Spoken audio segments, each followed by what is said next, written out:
Hey, you guys heard about the YouTube Rewind?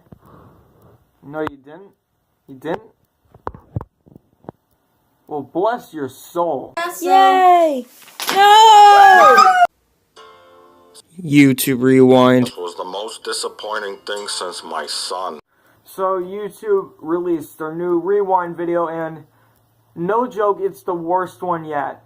So, you know how everyone's really upset that T-Series, this corporate channel, is about to overtake PewDiePie, this one sole person who operates his own channel? One of the main reasons that this is a problem is not just because PewDiePie is better than T-Series as a content creator, but because it symbolizes how YouTube's becoming more corporate by the day. And this video is just another testament to that theory. Not in a long time have I seen anything like this in the way that it's so carelessly thrown together and pandering. YouTube has kind of left its original purpose as serving as a haven to people who don't have to look like glamour models and make videos every day. YouTube isn't supposed to be for people like Will Smith who are already superstars. It's for the nobodies. What I predict is going to happen soon is that it's basically going to turn into what Netflix is now. Another video service is going to come up and it's going to act as the way YouTube did when it started. And it's going to be for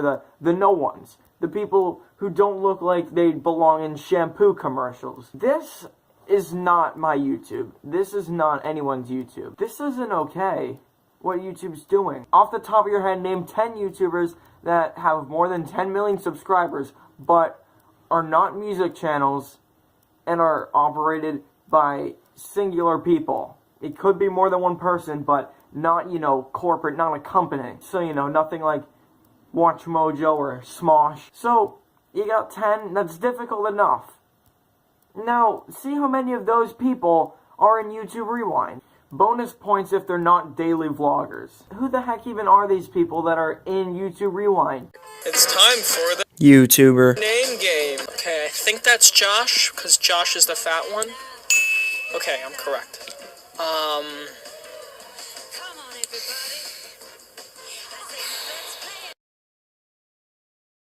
Another thing is that it just feels like a wasted opportunity. Content that they did feature, or cover anyway, was very underwhelming and not really very noteworthy. There was a lot of stuff that happened. They didn't even touch on PewDiePie, anything PewDiePie related. There's no meme review, even though that's one of the biggest series that's not related to music. There was the race with T-Series, which was enormous. It brought the entire YouTube community together to fight this corporate business. Oh, that's why. No, I really think the real reason that nothing PewDiePie related was featured is because they're so salty that he accidentally said a racial slur on a live stream that he couldn't control over a year ago. Yeah, remember that? The one he took back immediately and said it was a bad impulse. Maybe I'm looking into this too deep, but yeah, PewDiePie definitely shouldn't have been as censored as he was. I actually respect that they didn't feature the Paul brothers in this because they're just the worst things ever. Let's not forget the worst moment in this video when they stopped the entire thing to say, hey, you know what I really love? I really love women. I think women are really underappreciated in this society. It feels completely forced, but not only that, it feels very pandering and effortless. Especially because if they're gonna mention it, it's not something that should be glossed over. Fortnite. They brought up Fortnite on 3 separate occasions. And that's another thing, like, what made YouTube Rewind so interesting in the first place was that there was so much crammed into one video. It was exciting to see what you could pick out. Now it's like they're shining a magnifying glass on every single aspect. There's no Easter egg anymore. There's no subtlety. But back on the whole woman appreciation thing, it wasn't even that creative. They could have done a lot more.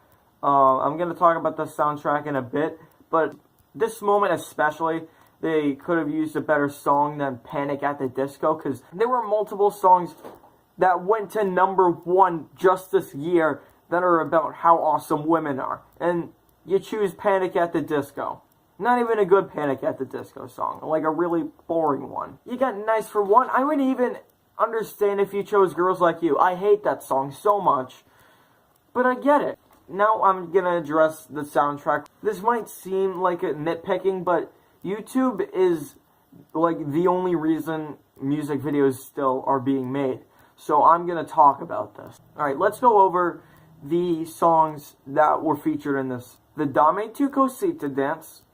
You got I Like It by Cardi B, which is actually a good song. But then you got Drake's most underwhelming of his 3 #1 hits. And you got 2 songs that didn't even gain momentum until the tail end of the year. And Idol by BTS. I got my own list of songs that could have been featured instead, and a few reasons. First of all, Nice for What and Girls Like You. I mentioned both of these already. More than that, Nice for What is just an awesome sounding song. It would have been so cool. Anything with Post Malone, specifically him, because he was actually like a YouTube personality. He was in touch with a lot of actual YouTubers, and he was huge this year. How'd you miss that opportunity? Then you got God's Plan, the essential Drake song for this year. And it was like the first time Drake released a music video in like 30 years. Havana, which is just a genuinely good song, and I'm pretty sure it's the most viewed audio video of all time.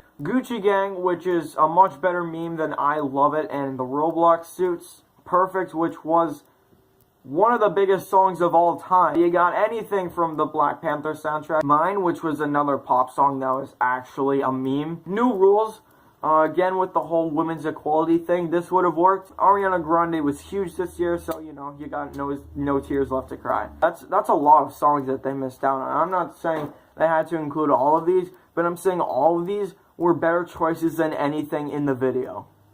And that's insulting. Yeah, overall, this video just had a very corporate feeling, and it felt very disconnected from its demographic, which is a recurring theme with these videos ever since 2016. Abandons any non-glamorous daily vlogger type characters. The music sounds like a bad remix of itself and feels uninspired, and Easter eggs are not Easter eggs anymore because the subtlety is all gone. Those were my thoughts on the YouTube Rewind video. I thought it was terrible. Tell me what you guys thought about it. Everyone have a great day. Burp. I'm a pancake.